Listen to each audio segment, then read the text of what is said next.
Big part of the story is the character. What the character thinks, what the character feels, what the character is motivated by. And up until now, that's something that I've only dealt with in periphery. And welcome back to the heart of the stories we tell. I'm Rob, the host, and this is another look deep into what makes a story, a theory on storytelling by a storyteller who believes that every story has merit. And tonight's episode is My new character profile series, where we're going to dig in-depthly into who, why, and what the characters are, where I am going to examine why characters do what they do and how they do what they do, and as such, peel back yet another layer on this onion of getting to the heart of all of the stories we tell. Now, I'd love to tell you that this was my idea, but I'm swiping it from a fan. Pixie Spit said that they came on because of the Orville, but they would like to see this sort of thing. So I really thought about maybe doing my first episode on a member of the Orville. The captain's a good choice, although my personal favorite would be the head of security. But then I thought of all the other shows. I could do Dolores, I could do Batman. I really came back to the head of security, but I decided for my first one, I wanted to talk about the greatest hero you've never heard of. So, for those of you that don't know, this is my twice a month theory video, but I also review stories as they come out and do Throwback Thursdays to talk about older stories. For now, though, if you're interested in hearing more about my crazy, insane thoughts on stories and more, click the subscribe button. For now, we're talking Booster Gold, character profile. And since we're not doing an individual story, I guess I'm just going to throw up generic spoiler warnings. If there's anything with Booster in it that you want to deal with, you might want to just cut a little bit here. But I'll be honest, most of what I'm going to talk about is pretty general purpose, so I don't expect it to spoil anything in particular. Overall, though, I do want you to realize that he is a different type of hero. He is, well, as I said, the greatest hero you've never heard of, and part of that reason is because he wants to be heard of, and he constantly gets turned into the butt of the joke. But at the end of the day, he is a hero. Don't let anyone else fool you.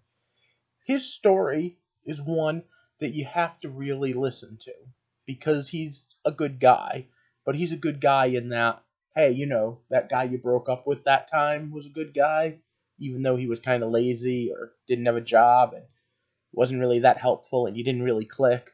But he was a good guy, so you were sorry to hurt him when you broke up with him.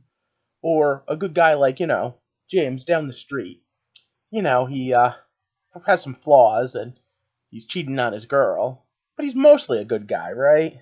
So who is Michael J. Carter? Well, Michael is a football player from the 23rd century, and he got in a lot of trouble for doing what the worst athletes do. He was betting on games.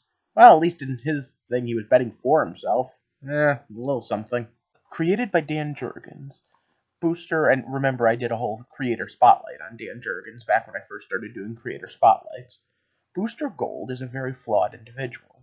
You see, he also stole all his powers, because after he got kicked out of the football team for betting illegally, he got put in the Superhero Museum, where he stole a suit that makes you strong, a force field belt, radio communicators, blasters, a repair droid named Skeets, and a time machine, and flew back to our time, where he thought, hey, if sports heroes can do endorsements, why couldn't superheroes? Yeah, there's a reason why. Now, his own comic ran for quite a while, but I didn't get to know him until he was part of the Justice League and part of this two-way. Blue and gold. In fact, for a while, one of my email addresses had blue and gold in it, because Booster Gold and Blue Beetle are so awesome. So what makes Booster a hero after he did all those things that were not very heroic? Because he puts his life on the line. He really tries to help people. See, he came back with every intention of selling the name. But along the way, he realized he learned his lesson. You know what? He became a superhero. He became a Justice League member. And he fought for right. And when Doomsday showed up, he fought Doomsday for God's sake.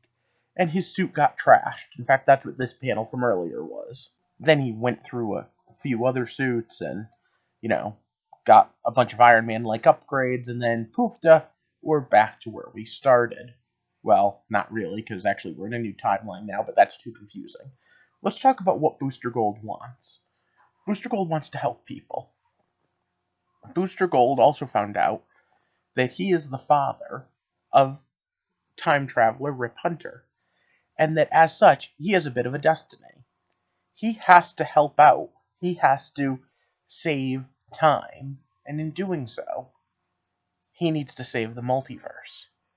And that's why he's the greatest hero you've never heard of, because he works under the radar.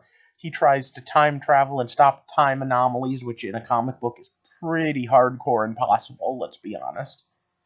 But he also is trying to help people just in normal, everyday superhero ways, fighting the villain and killing the bad guy. Or, well, more often than not, subduing the bad guy. He's not quite as grimdark as several of the other 90s heroes I like. But either way, he's always accompanied by his faithful sidekick, Skeets, a robot who was mostly a janitor and repair thing, but who has historical knowledge, limitedly so, and now has been upgraded with time travel technology, because he spends a lot of time fighting time anomalies now. Overall, I really love the character, and what I love most is he seems like someone you would meet on the street, a normal guy. Hey, he's a really good guy, but he's got a lot of flaws and things that you can be like, you're stupid, why are you doing that? But at the same time, he's the guy who stops Superman from messing up the fact that Krypton needs to go boom, or else there is no Superman. Or he's the guy that has to make the sacrifice because there has to be a multiverse. This is two Booster Golds. The Convergence story had the pre-New 52 Booster Gold and the modern New 52 Booster Gold find out about each other, and both of them were time traveling.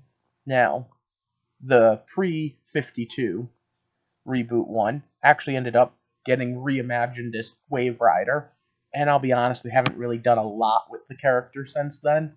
But either way, it was pretty cool. Overall, the heart of Booster Gold is a good one, a solid gold one, but at the same time, it's a deeply flawed one where you can see the mistakes, where you can see that, hey, everyone needs to get by and make a few bucks, right? And by far the best part is, you could pick up any story with Booster Gold in it, and you'll get a pretty good idea of who he is. But for now, that was kind of a cheesy, quick-off character profile. I'm going to do more in the coming months. But as I mentioned up top, I have a bunch of ideas. Orville characters are pretty high up there, because I haven't done an Orville video in a while. Westworld is pretty hot right now. Batman is always good. But I'm also thinking about maybe the biggest movie ever made, and the person who's actually the star of it. Yeah, I think Thanos is a good one. But you tell me down in the comment section, what character would you like me to profile, and what sorts of things do you want to see in these profiles? What more can I add or subtract to make this feel right? And while you're doing that, of course, leave me a thumbs up and share this video. And if you haven't already, click that subscribe button to join our little community here, because I want to get involved and figure out how we can get to the heart of all of the stories we tell. And as we do, I think profiling individual characters may help us figure out a little more on why and how we tell these stories. In the case of Booster Gold, I think seeing a flawed hero teaches us something about what the value of real heroics are. But let me know, and I hope you have a good night, and thank you for walking with me through the heart of the stories we tell.